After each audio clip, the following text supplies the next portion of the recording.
That check engine light that popped up on your dash last Tuesday? There's about a 1 in 5 chance it's your gas cap, not your engine, not your transmission. A $15 piece of plastic with a rubber ring on it that nobody, and I mean nobody, ever looks at. I spent 18 years inside Ford, GM, and Stellantis, and I watched dealerships charge people $150 in diagnostic fees to tighten a cap and clear a code.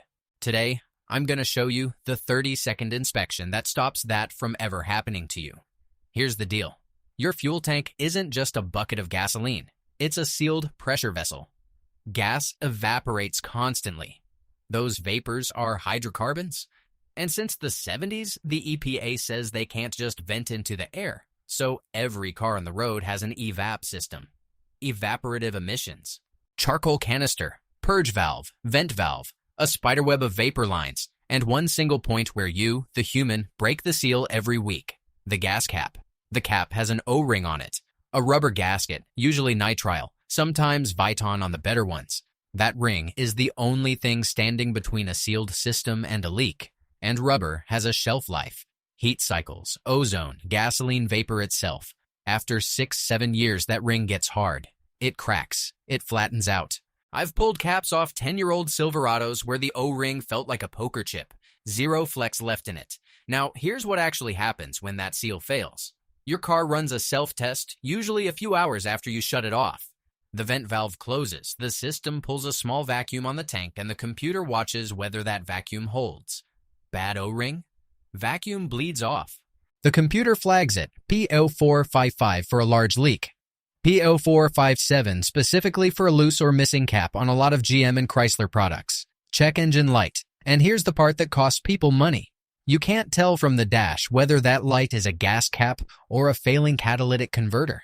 Same orange light. So people panic, drive to the dealer, and pay a diag fee for something they could have fixed in their driveway. But that brings us to the second thing. And this is the part almost nobody connects. That rough idle, that little stumble when you're sitting at a red light. A bad cap can play a role there too. Your purge valve is a solenoid, basically an electric switch that opens a vacuum line, and its job is to pull those stored fuel vapors out of the charcoal canister and burn them in the engine. The computer calculates fuel trim assuming a sealed system. When the cap is leaking, the vapor concentration coming through that purge line isn't what the computer expects. On some cars, I saw this a lot on the 2011 to 2014 Equinox with the 2.4. You'd get a lazy idle and a slightly rich trim, and techs would chase purge valves and MAF sensors for an hour before somebody checked the cap. It's not going to make your engine shake like a paint mixer, but it muddies the water, and it keeps that light on, which means the next real problem gets ignored. Quick story. 2019, I was consulting on warranty claims. One region had a spike in engine runs rough complaints on trucks under 3 years old. Warranty was eating hundreds of dollars per claim in diagnostic time. You know what the internal fix bulletin came down to? Inspect and replace the fuel filler cap, a part that cost the company about $4 at volume. They knew.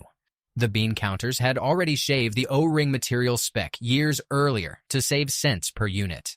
That's the game. So here's your job. And pay attention, because this is the whole video in 1 minute. Go out to your car, take the cap off, flip it over, and look at that rubber ring. You're checking 3 things. 1. Cracks. Bend the ring gently with your thumbnail. If you see little spider lines, it's done. 2.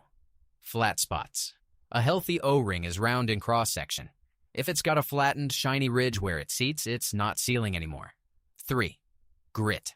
Dust and dried fuel varnish on the sealing surface will leak just like a crack will. If the ring looks good, wipe it clean with a rag. Hit it with a tiny bit of silicone grease, never petroleum jelly, that eats rubber. Thread it back on, and turn until it clicks. 3 clicks minimum. 1 click is not sealed. I don't care what your buddy says. And if that ring is cracked or flat, don't clean it. Replace the whole cap. $12 to $20 at any part store, OEM style with the tether. Skip the fancy locking caps unless you actually need one. Half of them seal worse than the factory part. If your car is a capless design like the newer F-150s and Fusions, you're not off the hook either. That spring-loaded flapper has its own seal, and a $5 funnel test with a scan tool will tell you if it's holding vacuum. Different video, same disease. One more thing before you go do this. If you replace the cap and the light's already on, it won't shut off instantly. The computer needs to rerun that vacuum self-test, which takes a couple of drive cycles, usually 2 or 3 days of normal driving. Don't go throwing parts at it on day 1. Alright, here's the assignment. Pull your cap today, look at that O-ring, and come back here and tell me in the comments 2 things: the year and model of your car, and whether that ring was cracked, flat, or clean. I'm building a list of which models eat gas caps the fastest, and your comment is a data point. Anyone who posts their inspection, I'll reply personally. Now go check that cap before the light beats you to it.